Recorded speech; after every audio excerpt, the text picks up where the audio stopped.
Hey, it's cold today. So, but I took my toque off just to film a different subject vlog. Hey, look, there's a Chinese tire store behind me. I was gonna stop at the dental office. I wasn't sure if they were open sometimes. Just to confirm, you know, because I mean, the email they sent me, which says, oh, there's a new way for them to work with people with low income, blah, blah, blah. And they send this attachment of the invoice they would charge me for cleaning and an exam, and it says I'd be charged $300, which I'd never been charged that before. So in the email I say, is this accurate? But the only thing they answered in their response is, yeah, okay, we've canceled your appointment. Thank you for letting us know.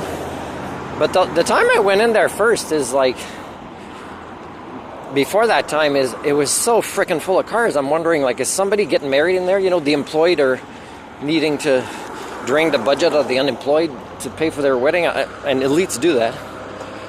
So I'm not sure. I was just going to stop to see if it's true they were going to do that, and probably it is. And people have been referring me. I don't know if I'd go to the MLA office here in Castlegar, if they would do that still. Like they sent me to a laundromat in Nelson. No, a dental office in Nelson when I first got here that had burned down months ago. It was in the news a few times. They didn't know, so they keep referring people there. That's pretty far for poor people to go for nothing. But anyways, what if they referred me to this clinic here, where I think people have said they have a drop-in clinic hours, and first time I go it says before you come in, this is not drop-in clinic, and the only places in Nelson, and of course they don't help, right? They don't. I mean, if they know it's there, they could already have a prepared piece of paper with phone number and email. That's if they cared, right? People that have jobs are really elites now compared to people that don't have jobs. Even if they're minimum wage and they hate their jobs and they're miserable, it's still, they still believe they are in the privileges of the elites. It's pretty pathetic. Anyway, so, I was asking, can pharmacists soon prescribe so I don't have to go to the emergency in Castlegar again and have a doctor ask how much cash I have in my wallet, and they want it all before they give me a little piece of paper to renew a medicine, and not for as long as I want it to be renewed, that I've been on for years. Like, can't pharmacists just rob my wallet when I go there? It saves me at least one step.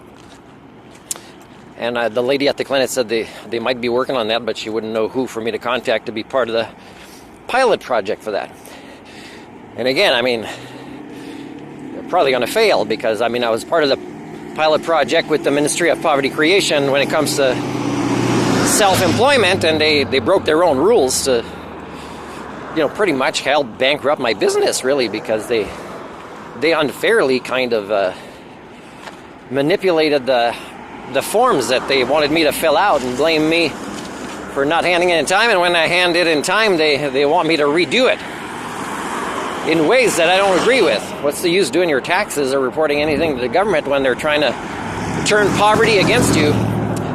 Seniors here. I've done so much for the seniors, and I had an appointment, and I'm like checking out and cleaning out their karaoke stuff. I'm helping them with figuring out what's wrong with the Wi-Fi, and I think they're going to work on it now, but I said I'm done. Like the disrespect, like to be able to sing for them in ways that would make them happy, or to help them with driving related stuff like I've done before and have letters of reference for. Like I could show them I was in singing competitions, videos, or to teach life skills, which some of them want, but they're too intimidated because of the committee and the dominant patriarchal hierarchies and hierarchies in there. And there's no self-correction, there's no self-healing, there's only culture breakages. Like, to be asked again by the seniors, well, first we'll have to ask your credentials, criminal record check. Yeah, I have it done here, and I paid for it instead of WorkBC.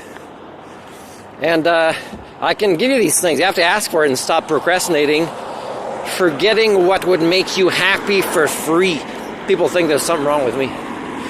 And then like Selkirk College, it's very possible after I show my credentials, they still ask for more, or that's not enough, or they don't understand how that's credentials. Like my driving school, or my performances on stage, or my letters of reference for a life skills coach, and my certificate.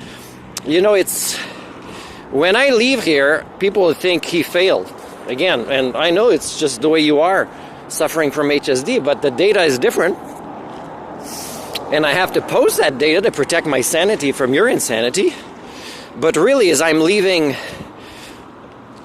you know, a toxic relationship, an abusive relationship, or relationships with another culture, and I'm not going to spend 14 years here, because I think that's how long it may have taken me when I was in my 20s for you to say, if you only stay here 14 years, you won't see all of the ways our society is broken because you'll become one of us. No.